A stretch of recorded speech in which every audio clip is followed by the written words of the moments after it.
안녕하세요. 너무 다른 두 가족을 둔 40대 여자입니다.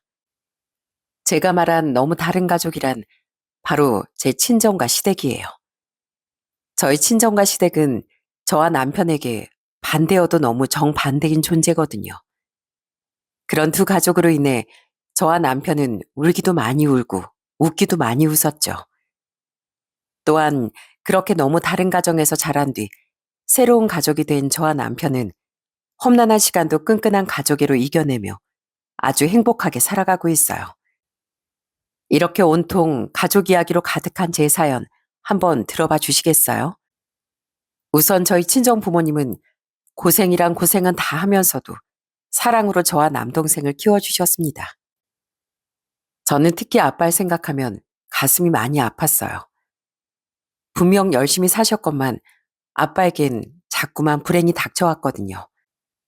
아빤 제가 어릴 적엔 작은 사업을 하셨는데 그 사업이 크게 망하며 엄마 아빤 신용이 완전히 추락하셨어요. 두 분은 어떻게든 빚을 갚기 위해 노력하셨지만 은행에선 더 이상 대출도 되지 않아 아빤 사채까지 쓰셨다가 가족 모두 크게 고생도 해야 했죠. 그 후 엄만 식당 일을, 아빤 건설 현장에 나가 일을 하기 시작하셨는데요. 두 분은 자식인 우리를 위해 투자까지 뛰며 빚을 다 갚고 저희를 대학까지 보내주셨습니다. 그런데 제가 23살 때 아빠에게 두 번째 불행이 닥쳐온 거예요.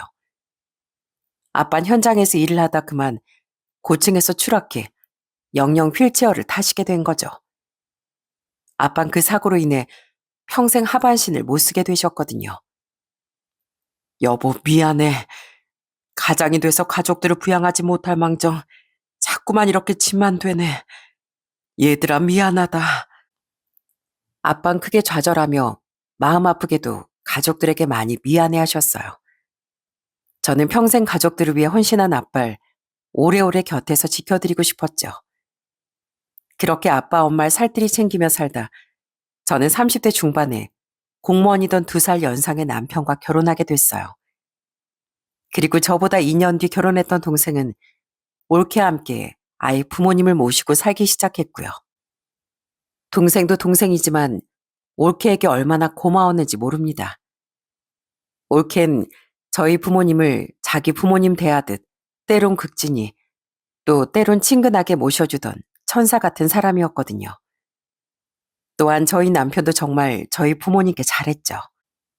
저희 집 가정사를 듣고 결혼 전부터 저희 집에 한 번씩 놀러 오며 부모님께 살갑게 굴어준 남편은 결혼할 땐 신혼집을 아예 친정 근처로 얻자고 해준 사람이었어요. 자식이 가까이 살면서 자주 두 분을 챙기는 게 좋잖아. 우리 애비 처남이 두 분하고 같이 살고 있는 게 아니었으면 아예 내가 모시고 살아도 좋았을 텐데 처남이 있으니까. 아마 그때 제 동생이 부모님과 살고 있지 않았더라면 남편은 두 분을 아예 모시고 살아줬을 겁니다. 남편은 항상 부모님을, 특히 아빠를 걱정하던 절 위해 큰 배려를 해준 고마운 사람이었죠. 결혼 후 남편과 전 걸어서 10분 거리에 신혼집을 얻었어요. 그 후 저희는 일주일에 거의 2, 3일을 친정에 가며 친정을 챙겼죠. 저야 미안해서 오히려 그렇게 자주 가자는 말을 못했었는데 남편이 먼저 이렇게 말하며 친정에 자주 가자고 해준 겁니다. 장모님도 늦게까지 식당 장사하시고 처남도 교대 근무하는 직업이라 저녁에도 장인어른 혼자 계실 때가 많잖아. 다리도 불편해서 어디 혼자 나가지도 못하시는데 얼마나 무료하시겠어. 그리고 난 장인어른도 장모님도 너무 좋아. 나만 보면 우리 사위 하면서 예쁘단 말을 달고 사시잖아. 너무 고마운 사람이죠. 물론 동생이 결혼하고 나선 올케가 불편할 테니 친정에 가는 횟수를 줄이긴 했습니다. 그래도 동생이 결혼한 후에도 남편은 여전히 친정에 꾸준히 찾아가며 아빠를 챙겨줬죠. 아유, 요즘 자꾸 살갗이 까끌까끌한 게 때 좀 밀고 싶네. 장인어른 때 미는 거 좋아하세요? 그럼 전에야 목욕탕을 좋아해서 세신살 찾아서 자주 갔었는데 다리가 이렇게 되고 나서 못 갔지. 가끔 집에서 우리 아들이 등만 좀 밀어줬어. 아, 그래요? 그럼 이 사이가 이번에 다리든 등이든 장인어른 때 한번 깔끔하게 밀어드릴게요. 그리고 앞으로도 장인어른 전용 세신사는 이 사위한테 맡겨주십시오. 남편은 아빠의 휠체어를 직접 밀며 아빠 자주 동네 산책을 하기도 하고 아빠 이런 대화를 나눈 뒤론 꼭 2주에 한 번은 아빠의 등도 직접 박박 밀어주곤 했습니다. 엄마 동생이 자신들이 하겠다며 말렸지만 남편은 알통을 뽐내며 이렇게 말하곤 했죠. 저 장인어른이랑 목욕하는 거 너무 재밌어요. 그러니까 제 즐거움을 빼앗지 말아주세요, 장모님.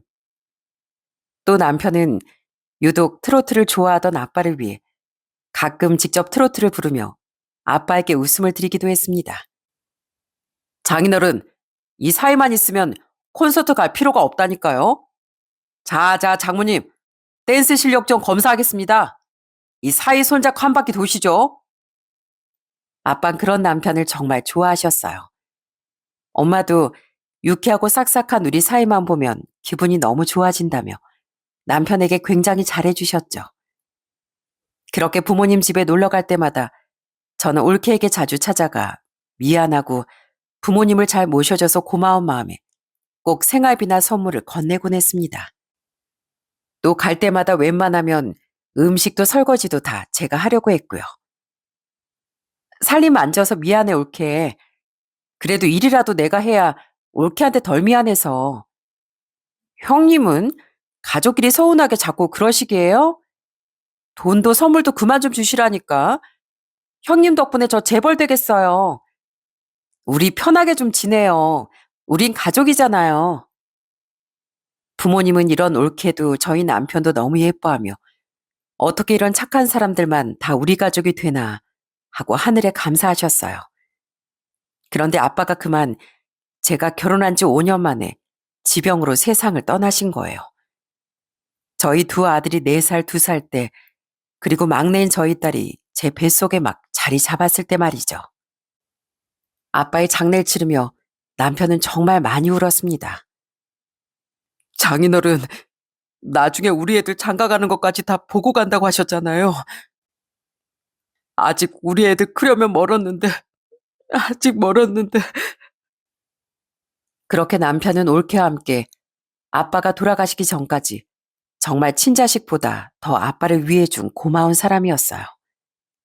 그리고 아빠가 돌아가신 이후로도 남편은 크게 상심한 친정엄마를 살뜰히 챙겨주며 살았죠. 남편이 저희 부모님께 잘한 데는 사람이 워낙 착해서도 있었지만 한 가지 이유가 더 있었는데요. 그건 바로 시부모가 솔직히 정상적이고 이상적인 부모는 아니었기 때문입니다. 남편은 장남으로 아래로는 여동생이 둘이 있었는데 두 시누인 남편과 피가 전혀 섞이지 않은 의붓남매였어요. 그러니까 시모가 남편이 6살 때 남편의 친아버지와 사별한 후 남편이 9살 때 마찬가지로 사별하고 혼자 두 딸을 키우고 있었던 시부와 재혼을 했던 거죠. 문제는 시모가 남편을 완전히 등한시하며 시누이들만 챙기고 살았다는 거예요. 저는 연애 시절에 남편의 가정사를 듣곤 경악을 금치 못했었어요. 어머니는 아버지한테 버림받을까봐 항상 전전긍긍이셨어. 애 딸린 여자를 받아준 것만 해도 고마운데 혹시 밑보이기라도 했다가 쫓겨나면 어쩌냐고 말이야. 아버진 날 썩 내켜하지 않으셨거든. 일하고 돌아와도 눈길도 한번 안 주고 그럼 어머니는 아버지 눈치를 보면서 왜 아버지 기분 상하게 거실에 나와 있냐고 날 혼내곤 하셨어. 그리고 아버지랑 한 번씩 싸울 때마다 날 붙잡고 펑펑 울면서 이러시는 거야. 내가 너 때문에 이 젊은 나이에 더 좋은 곳에 시집도 못 가고 이러고 산다. 넌 내 인생을 갉아먹는 짐덩이야, 짐덩이. 그래서 난 내가 정말 어머니 발목을 붙잡는 쓸모없는 애 같다는 생각까지 갖고 살았어. 뭐? 너무 서러웠겠다. 아무리 그래도 오빠가 친자식인데 어떻게 그럴 수가 있어? 오빠는 어머니 원망 안 하고 살았어? 했지. 왜 안 했겠어. 어머니가 나한테 했던 건 잘못된 가스라이팅이었다는 것도 다 커선 깨닫게 됐지. 자라는 내내 너무 서럽고 돌아가신 친아버지도 엄청 그리워했었고 난 그 집에서 완전히 군 식구였으니까. 그런데 그래도 어머니가 그 어린 나이에 혼자 된 몸으로 날 버리지 않아 주셨다는 거, 재혼하기 전에 혼자 아등바등하며 어떻게든 날 키워주셨다는 게 감사해서 그래도 아들 둘이는 하고 살았어. 우리 어머니가 날 무려 21살 때 낳으셨다는데 그 어린 나이에 혼자 날 키운다는 게 얼마나 힘드셨겠어. 아버지도 날 오빠 취급도 잘 안 해주던 동생들도 별로 안 좋아하지만 그래도 어머니 원망만 하며 사는 것보단 하나라도 감사하며 사는 게 나 자신을 위해 낫겠다 싶어서 난 아직 그 집 가족으로 살고 있는 거야. 그렇게 부모 사랑을 제대로 못 받고 자란 사람이었기에 남편은 자신을 예뻐해주던 저희 부모님을 아주 많이 좋아했던 겁니다. 또한 우리 아이들만은 자신처럼 외롭게 키우고 싶지 않다며 애들에게도 정말 자상한 아빠가 되어줬죠. 저는 결혼 전 시부모 자리 때문에 고민이 많긴 했었는데요. 남편이 너무 착하고 좋은 사람인 걸 알기에 결국 결혼을 진행했던 거예요. 시부든 시모든 남편에게 관심이 없는 사람들이라고 했으니 마음엔 안 들지언정 제가 시부모와 크게 갈등이 있을 일도 없을 거라 생각했고요. 하지만 그건 제가 너무 쉽게 생각했던 거였죠. 결혼 후 시댁에 가면 시부는 남편과 절 못마땅하다는 듯 쳐다보는 게 다였지만 원래 남편에게 관심이 없었다던 시모는 며느리가 생기자 갑자기 시어머니 대접을 엄청 받고 싶어 하더라고요. 이해, 시부모도 친부모나 마찬가지인 거 알지? 너 앞으로 나한테 잘해라. 시누이들은 남편보다 먼저 먼 지방으로 각각 시집을 갔는데 시모는 아무래도 시누이들이 친자식이 아니니 사위들이 좀 어려웠나 보더군요. 그런데 자기 자식에게 배우자가 생기니 이제야 제대로 대접받을 수 있겠다 싶어 신이 났던 거예요. 결혼 전부터 전 남편을 너무 서럽게 키운 시모에 대한 감정이 좋진 않았는데 그래도 남편이 낳아주고 최소한 키워주신 은행 갚고 살고 싶다고 하니 명절이나 중요한 날에만 며느리 도리를 하려고 했습니다. 그런데 시모는 결혼하자마자 대뜸 제게 저런 말을 하더니 황당한 요구를 하는 겁니다. 너 매일 나한테 안부전 한 통씩은 해야 한다. 그리고 일주일에 한 번 우리 집에 와서 저녁상도 잘 차려봐. 나도 이제 며느리 생겼으니 살림 좀 편하게 해보자. 어머니, 갑자기 왜 이러세요? 결혼 전에 저도 이 집에 한 달에 한 번은 안 왔는데 괜히 이상하게 생사람 잡지 마세요. 얼마나 황당했으면 남편은 입은 떡 벌리며 그런 시모를 말리더군요. 저도 아무리 새댁이라 시댁이 어려웠다지만 아닌 건 아니라고 생각해 좋은 말로 거절했죠. 그래도 결혼 전부터 남편이 워낙 친정에 살갑게 잘해줬으니 저도 양심이 있으면 시모가 바라는 최소한은 해주자 싶어 한 달에 한 번 정도는 시댁에 가서 음식을 하고 시모에게 가끔이나마 안부 전화도 했었거든요. 하지만 시모는 날이 갈수록 불만만 쌓여가더라고요. 넌 시애미 말이 웃음니? 넌 옛날 같았으면 소방 맞고 쫓겨났어. 우리 아들은 네 친정에 뻔질나게 드나들면서 자란다는데 넌 왜 이렇게 싹퉁머리가 없니? 내가 일주일에 한 번 오라고 한 거 잊었어? 물론 저 남편한테 정말 고마워하면서 살고 있어요. 저희 부모님은요, 평생 저랑 동생 키워주느라 인생을 다 허비하신 분들이거든요. 저희 남편이 가면 어떻게 뭐 하나라도 더 못해줘서 전전긍긍하는 분들이고요. 그래서 저도 남편도 저희 부모님께 감사해야 하는 마음으로 더 자주 가는 건데 솔직히 전 어머니께는 감사한 마음이 도저히 생기질 않네요. 뭐라고? 어머님은 에어로빅에 각종 동호회에 볼링에 하고픈 건 다 하고 사셨으면서 제 남편은 학원 하나 보내준 적 없고 옷도 너무 작아지고 해져야지만 눈치 주며 사주셨다면서요? 그, 그건 애들 아빠가 벌어온 돈이니까 눈치가 보여서 그런 거지. 그렇게 눈치 보던 분이 어떻게 아버님 돈으로 온갖 취미 생활은 다 하고 사셨어요? 그냥 어머님은 저희 남편을 챙길 생각이 없으셨던 거잖아요. 전 그래도 이 사람이 최소한의 은행 갚고 살고 싶다고 해서 어머님 요구를 어느 정도 들어드렸던 건데 이렇게 해드리고 욕먹을 바엔 저도 그냥 안 하고 살겠습니다. 죄송합니다. 결국 그동안 참았던 억눌린 마음이 결국 터져버린 전 마구 내지르지 못해도 속에 담아뒀던 말을 요목조목 정리해 시모에게 내뱉어버렸습니다. 시모는 기가 차있지만 저는 전혀 기죽지 않았어요. 제가 강하게 나가야 평생 시모에게 가스라이팅 당하고 산 남편을 지킬 수 있다고 생각했으니까요. 이후 전 결혼 전 마음 먹었던 것처럼 시댁엔 딱 기본 도리만 하고 살았습니다. 시누이들은 시집간 후 시댁에 잘 오지도 않았고 남편도 시누이들과 친하지 않아 전 시누이들을 볼 일이 거의 없었어요. 명절 때 잠깐 마주치더라도 시누이들, 시매부들과 인사만 나눌 뿐 별다른 대화를 하지 않았죠. 그저 저와 친해지려는 노력도 안 하는 시누이들을 보고 그동안 남편이 얼마나 소외감을 느끼고 살았을까 싶어 마음만 아파하면서요. 그 와중에 시모는 시누이들과 낄낄대며 사이좋게 지내는 모습에 어떻게 시모가 시누이들이 아닌 남편의 친엄마일까 싶은 의문이 들기도 했습니다.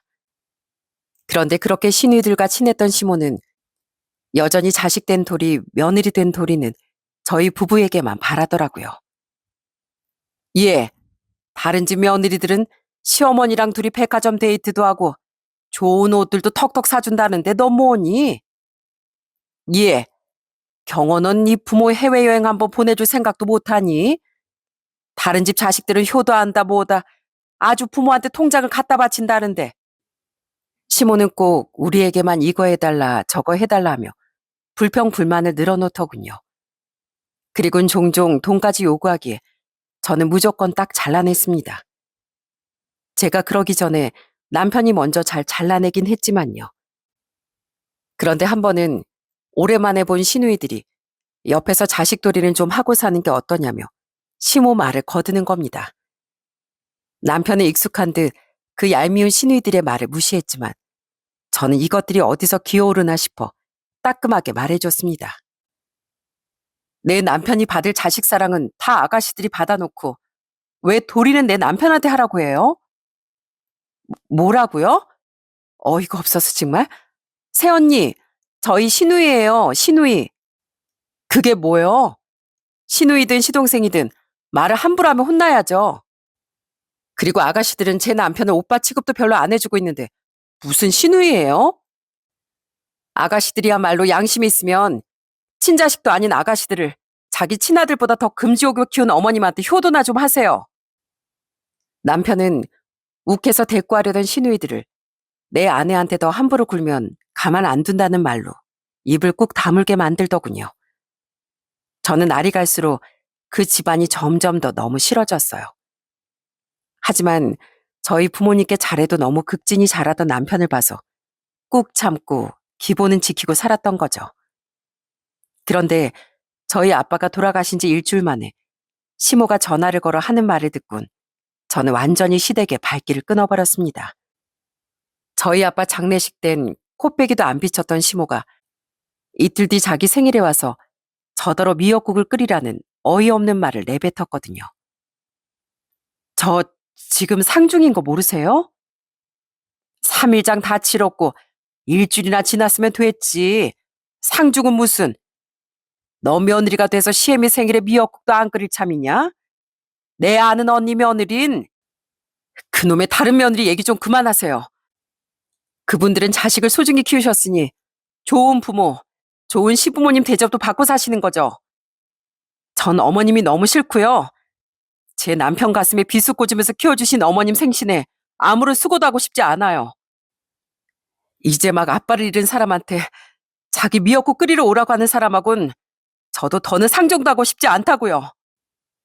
어머니, 진짜 해도 해도 너무하신 거 아니에요? 저도 더는 못 참습니다. 아무리 제 어머니라고 해도 저는 저희 집사람 먼저 챙겨야겠어요. 사람이 아무리 이기적이어도 해도 될 행동이 있고 해서는 안 되는 행동이 있지. 어머니 지금 사람 같지도 않은 행동을 하신 거라고요. 이젠 저도 저희 집사람도 어머니 보러 2번 다시는 안 갈 겁니다. 저는 2번 다신 보지 않을 생각으로 시모에게 막말을 내뱉었어요. 옆에서 통화를 듣고 경악했던 남편은 그런 제 손에서 휴대폰을 뺏어들어 아예 절연을 선언하더군요. 그렇게 우린 아빠가 돌아가시며 시댁의 발길을 끊게 됐죠. 이후 사람 속을 뒤집어 놓던 시댁 식구들을 안 보고 사니 속이 다 시원했어요. 그렇게 아빠를 잃고 이듬해 딸을 낳으며 다시 삶을 살아가고 있던 와중 또 엄청난 불행이 저희 집을 강타하더군요. 남편에겐 권재석이라는 아주 친한 친구가 있었습니다. 재석인 국민학교 다닐 때부터 집 때문에 힘들어하던 날 위로해주고 힘들 때도 가장 먼저 달려와줬던 제일 친한 친구야. 재석인 가족들 다음으로 내게 가장 소중한 존재야. 연애 시절에 남편은 제게 재석실 간 쓸게 다 내어줄 수 있는 친구라고 소개해줬어요. 자기 사업체를 운영하던 재석씨는 저희가 결혼할 때 축의도 넉넉히 해주고 저희 집에도 가끔 놀러오며 선물도 사다 줬던 고마운 사람이었죠. 그리고 저희보다 1년 늦게 재석 씨도 결혼을 했는데 재석 씨 아내도 저와 동갑이었던지라 우린 한 번씩 부부 동반 모임을 가지기도 했습니다. 그런데 안타깝게도 그런 재석 씨의 사업이 크게 어려워진 거예요. 남편은 어느 날 제게 민망한 듯 고개를 숙이며 어렵게 말을 꺼내더군요. 여보, 우리 재석이를 좀 도와주면 안 될까? 재석이 지금 빚 때문에 집도 팔고 재수 씨랑 애랑 같이 자기 처가댁으로 들어갔대. 이대로 가면 회사 쫄딱 망하게 생겼다고 애가 울고불고 하면서 급한 금액이라도 제발 좀 도와달라고 하더라. 걘 부모님도 도와주실 형편이 안 되고 형제도 없어. 부탁해 여보. 그런데 남편이 도와주자고 한 금액이 무려 1억이라는 거금이었던 겁니다. 재석 씨 상황은 안타까웠지만 저는 독하게 마음먹고 거절했어요. 당시 저희 딸도 이제 막 돌이 지났고 애가 셋인데 갚아야 할 집 대출금도 잔뜩 쌓여 있었거든요. 그런 상황에서 어떻게 그런 큰 돈을 빌려줄 수 있었겠어요? 심지어 그때 전 어린 딸을 돌보느라 직장도 없는 상태였는데요. 미안해 여보. 근데 없는 형편에 우리 애들까지 힘들게 만들 순 없잖아. 우리 지금도 빠듯해. 남편은 침울한 표정으로 더는 아무 말도 하지 못했습니다. 그런데 그 이후 남편은 몇 달간 자꾸 이상한 모습을 보이더군요. 당신 요즘 왜 그렇게 휴대폰을 손에 꼭 쥐고 다녀? 자주 올 연락이라도 있어? 아니야. 아무 생각 없이 들고 다니는 거야. 여보, 당신 요새 좀 말랐다? 입맛도 되게 없어하고 대체 왜 그래? 그냥 일이 좀 많아서 그렇지 뭐. 남편은 계속 휴대폰을 쥐고 다니고 날이 갈수록 살도 빠져갔어요. 그러더니 나중엔 사람이 이상하게 신경질도 자주 내고 자꾸만 초조해 보이는 모습까지 보이더라고요. 전 아무래도 뭔가 있다 싶어 나를 잡고 남편을 계속 추궁했습니다. 당신 귀신은 속여도 내 눈은 못 속여. 그, 그게 사실은 미안해 여보. 그렇게 남편이 실토한 사정은 저를 경악해 했어요. 그러니까 남편은 제가 그렇게 반대를 했음에도 기어코 재석 씨에게 1억을 빌려줬다더라고요.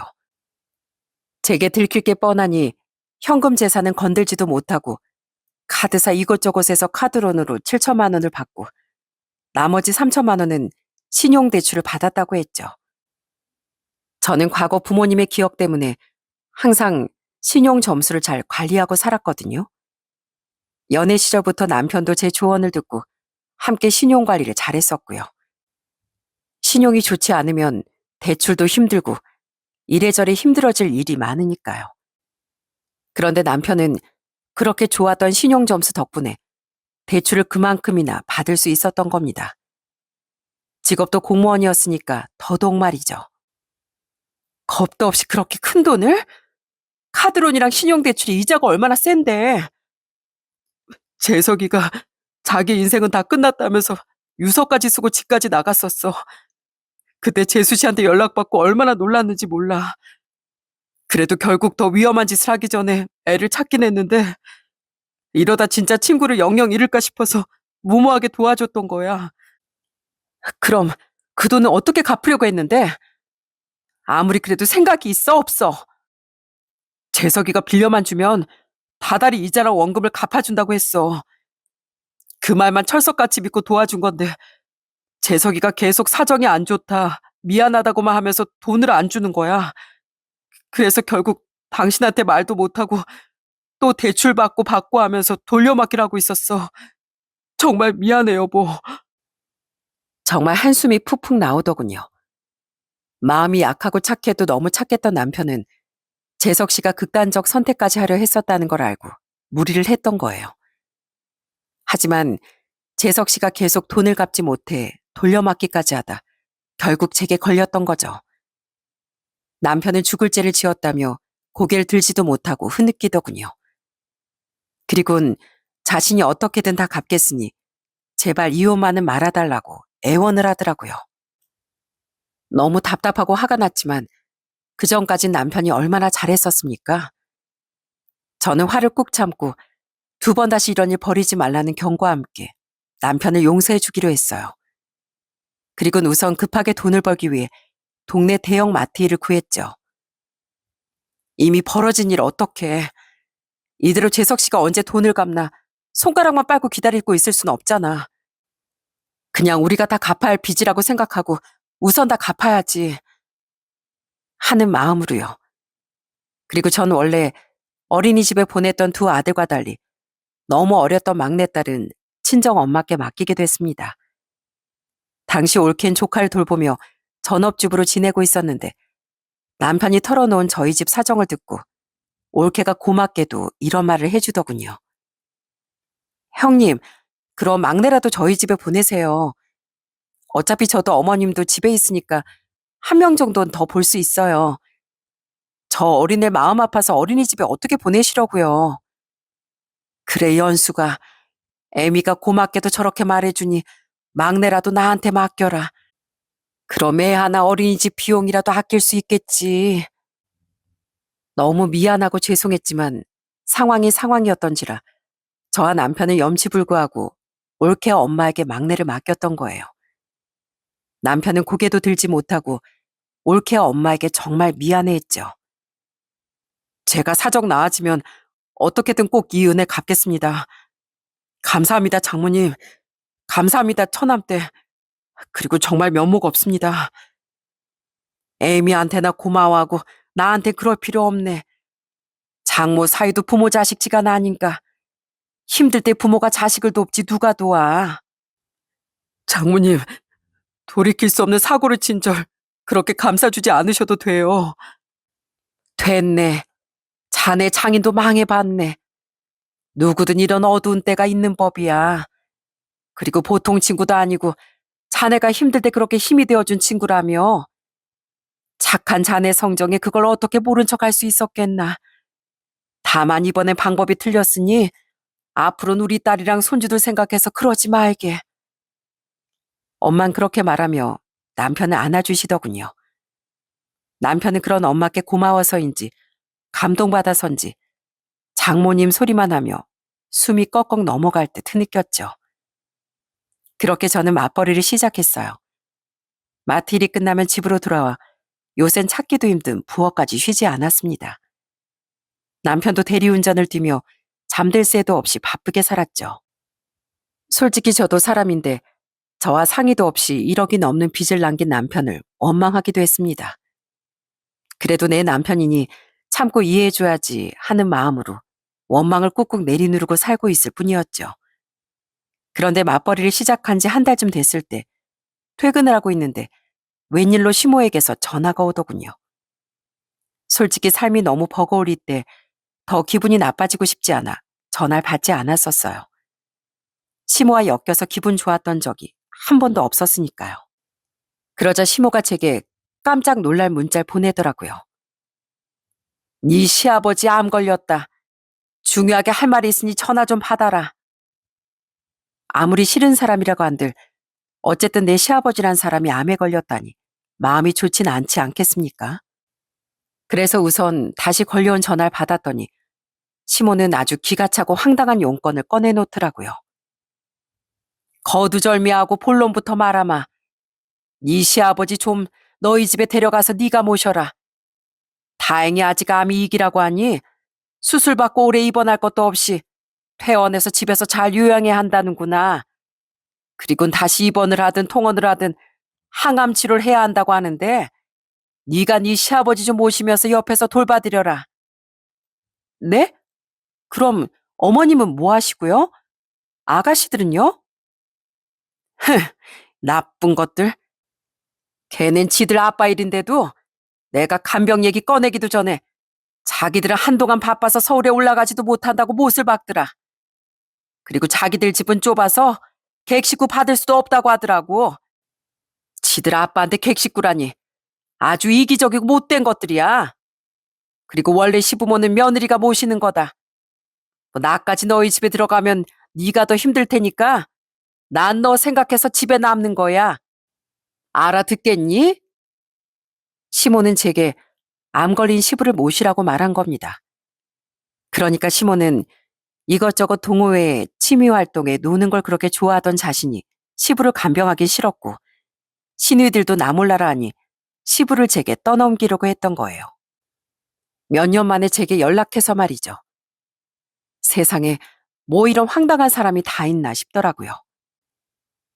싫은데요. 저희 집이요. 지금 남편이 저 몰래 1억이라는 빚을 만들어서 그 빚 갚고 사느라 정신이 없어요. 그러니까 평생 어머니 먹여 살린 아버님은 어머님이 직접 간병하세요. 빚? 경호가? 음, 남자가 살다 보면 빚도 생기고 할 수 있는 거지. 그리고 맞벌이 하는 며느리라고 시아버지 못 모실 건 또 뭐가 있어? 다 핑계지. 하려면 다 한다. 네가 우리 집에 시집 와서 며느리 노릇 제대로 한 게 뭐가 있니? 난 평생 경호 눈칫밥 먹으면서 키우느라 몸도 너무 늙고 네 시아버지 간병해줄 기운도 없다. 그러니까 네 시아버지 봉양은 네가 직접 해. 그 양반이 그래도 피도 안 섞인 경호를 먹이고 입히고 다 해주는 인이잖아. 저한테 며느리 노릇 운운하기 전에 어머님부터 먼저 엄마 노릇은 제대로 하고 사셨는지 돌아보세요.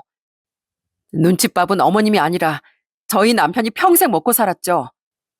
그리고 아직 일운도 안 되고 볼링장이든 등산이든 공사 다망하게 사시는 분이 늙고 기운도 없으시다고요?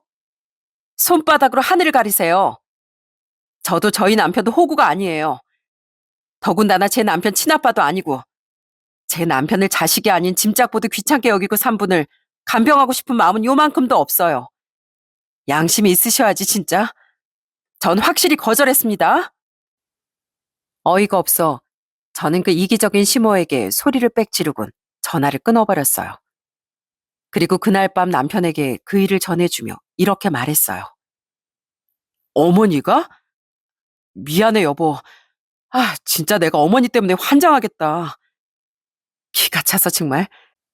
그래도 아버님이 당신 먹이고 입혀준 분이라 마음에 걸려서 병원이라도 다녀오려면 혼자 다녀와. 그런데 그런 제 말에 남편은 기가 차다는 듯 씁쓸하게 충격적인 말을 해주더군요. 싫어. 먹여주고 입혀주는 애? 나 키워준 돈 다 내놓으라고 나 성인 되자마자 성하길래 나 20대 시절 꼬박 다 바쳐서 아르바이트 한 돈, 공무원 되고 모은 돈 다 집에다 갖다 바쳤어.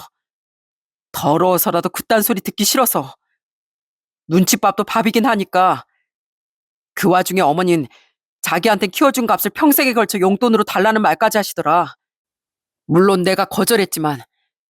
그리고 나 당신한테 너무 창피해서 말 못했는데 당신한테 다 실토하기 전에 자존심 내려놓고 어머니 아버지한테도 찾아갔었어.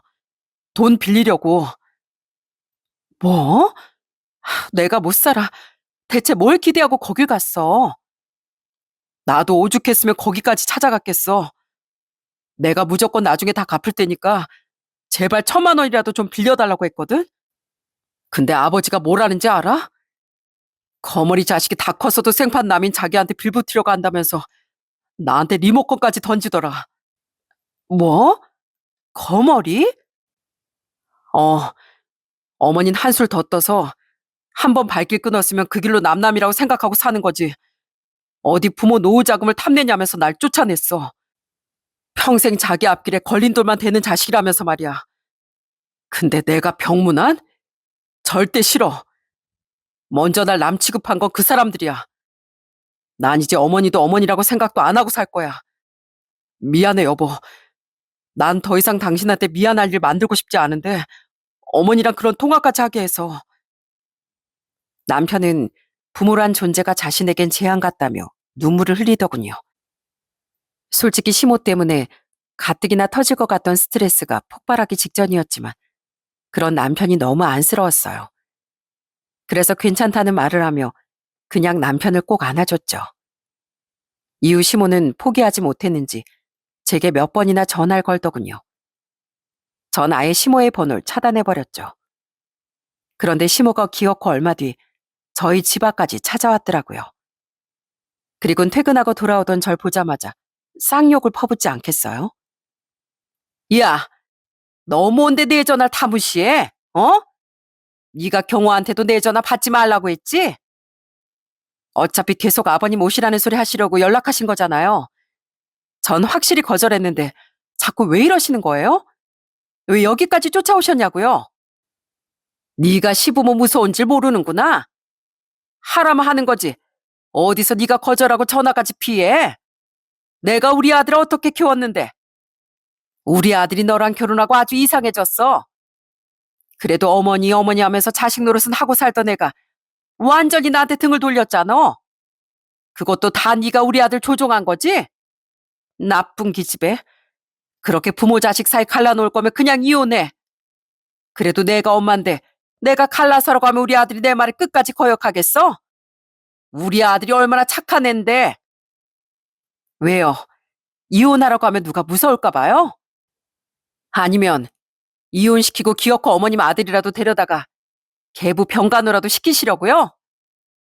어머님 평생 아버님 돈으로 먹고 사셨다면서요. 그럼 그런 남편 병간호 정도는 어머님이 직접 해야 되는 거 아니에요?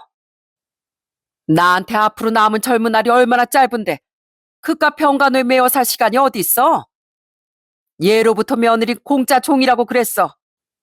우리 집에 시집 왔으면 넌 그냥 내가 하라는 대로 하면 되는 거야. 진짜 네가 이혼 당해봐야 정신 차릴래? 시모는 제게 이혼까지 하라는 말을 들먹이며 아주 난동을 부렸습니다. 정말 부하가 치밀더군요. 가뜩이나 피곤해 돌아가시겠는데 말이죠. 저는 결국 열이 받아 남편에게 전화를 걸었어요. 남편은 조금 전 저와 통화했을 때 퇴근 후 집에 잠깐 들렀다가 대리운전을 뒤로 나갈 거라고 했었거든요. 역시나 전화해보니 대리운전을 하러 나갔던 남편은 아직 집 근처에 있다고 하더라고요. 저는 시모가 집 앞까지 찾아왔다고 말하며 당장 튀어오라고 소리쳤죠. 빨리 와서 당신 엄마 좀 데려가든지 보내든지 해. 나 지금 집도 못 들어가게 붙잡고 저러고 있다고. 당신 어머니가 그렇게 부모 자식 사이 갈라놓을 거면 나랑 당신이랑 이혼하래. 자기가 이혼시킨대. 나도 지금 힘든 거 겨우겨우 참고 살고 있는데 당신 엄마까지 이러니까 나 진짜 당신이랑 못 살겠어. 당신 엄마 말대로 그냥 이혼해. 차라리. 여보, 이혼이라니? 잠깐만 기다려. 나 금방 갈게. 그렇게 남편과 통화한 절 시모는 눈알이 빠지게 노려보더군요. 저는 그런 시모에게 악에 받쳐 말했어요. 제가 진짜 이게 어머님 보는 마지막이다 생각하고 말씀드리는데요. 자식 낳아줬다고 다 부모 아닙니다. 부모가 됐으면 자식을 적어도 성인 될 때까진 잘 키워줘야 할 의무가 있다고요.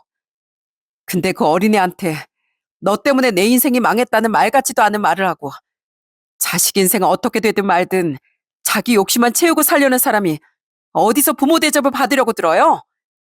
부끄러운 줄 아세요. 나중에 어머님 진짜 피눈물 흘리실 거예요. 뭐야? 이게 진짜 뚫린 입이라고? 달려들기만 해보세요 어디? 이혼까지 입 밖으로 내뱉은 판국에 저라고 못 맞설 거 뭐 있겠어요? 시모는 약이 올랐는지 제게 손까지 올리려고 들었지만 저는 기세로 눌러버렸습니다. 그리고 남편은 정말 5분도 안 돼 집 앞으로 뛰어오더군요. 남편은 오자마자 제가 괜찮은지부터 다급히 살피더니 시모의 어깨까지 뒤로 마구 떠밀며 악을 쓰더라고요. 내가 어머니 2번 다시 안 보고 살고 싶다고 했죠? 이렇게 시모 대접, 부모 대접 받고 싶었으면 적어도 제가 저번에 찾아갔을 때 저한테 먼저 이제 우린 남남이라고 말하지 말았어야죠. 부모 노릇은 요만큼도 안 하려고 하면서 어디서 짐을 나도 아닌 우리 집사람한테 떠넘기려고 들어요. 그리고 거절당했으면 포기해야지. 왜 여기까지 와서 또 난리냐고요. 그래, 그때 미안했다. 됐지? 그리고 넌 네 엄마가 다 늙어서까지 힘들게 사는 꼴을 보고 싶니? 고생을 해도 젊은 애미가 하는 게 낫지. 고생은 몸고생 마음고생 다 내가 하고 살았지. 어머니가 언제 고생을 했어요? 맨날 아버지 눈치 보고 산 것도 어머니가 하도 아버지 돈을 펑펑 써대서 그런 거잖아요. 그런 어머니 대신 왜 저희 집사람이 고생을 해야 하냐고요. 난 아버지란 사람한테 정도 없는데. 난 당신이란 사람이 이제 정말 끔찍해요. 난 그동안 키워주신 은혜는 갚을 만큼 다 갚았어요. 내 가슴에 커다란 구멍 뚫어놓은 어머니에 대한 원망은 잠깐 접어두고서요. 어머니를 위해서가 아니라 내가 살려고요. 어머니마저 싫어하면 내가 부모 사랑을 전혀 받지 못한 애 같아서 너무 불쌍하게 느껴졌으니까. 애가 진짜 못하는 말이 없어 근데. 그냥 들으세요. 근데 이젠 나한테도 날 너무 사랑해주고 아껴주는 소중한 가족들이 생겼다고요. 나한텐 이제 그 가족이 먼저니까 어머닌 좀 안 보고 살겠다는데 왜 이제 와서 아쉬우니까 나한테 계속 자식거려요? 그럼 네가 내 자식이지 아니야? 아니고 싶어요, 제발. 그리고 앞으로는 아니게 살 거고요. 우리 집사람은 내가 무슨 잘못을 해도 다 용서해준 천사 같은 사람이에요. 난 그런 우리 집사람이랑 애들 지키려면 못할 짓 같은 거 아무것도 없고요. 그러니까 또 나타나서 우리 집사람 괴롭히면 나 진짜 눈 돌아갑니다. 예? 이젠 부모 자식 연도 완전히 끊은 참에 그땐 어머니 취급도 안 하고 처절하게 복수할 테니까 어디 또 나타나 보세요. 내 인생 좀 그만 불행하게 만들라고요. 가세요, 가. 경찰에 신고하기 전에. 남편은 정말 눈을 희번득하게 뜨며 그 눈에선 눈물까지 줄줄 흐르더군요. 시모에 대한 분노 때문에요. 시모 때문에 분노가 폭발해 이혼이란 말까지 내뱉었던 저도 지나치게 흥분했던 남편의 모습에 놀라 입을 떡 벌렸을 정도였어요. 시모도 그런 남편이 무서웠는지 허, 자, 너 나한테 이런 짓 한 거 언젠가 분명 후회할 거다. 천벌 받을 거야. 하는 말을 안긴 뒤 도망가 버리더군요. 그 뒤 남편은 집으로 들어와 제게 무릎 꿇고 제발 이혼만 하지 말라고 빌었습니다. 빚은 내가 원양어선 타서라도 혼자 다 갚을게. 힘들게 해서 정말 미안해 여보.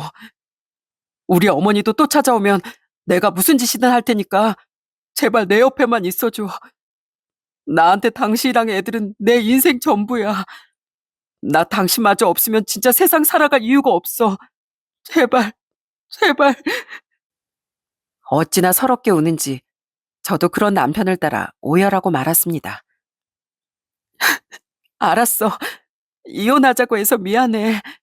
아까 나도 너무 지치고 힘들어서 너무 화가 나서 그랬어. 지금 이 순간이 너무 버거워서 그랬다고.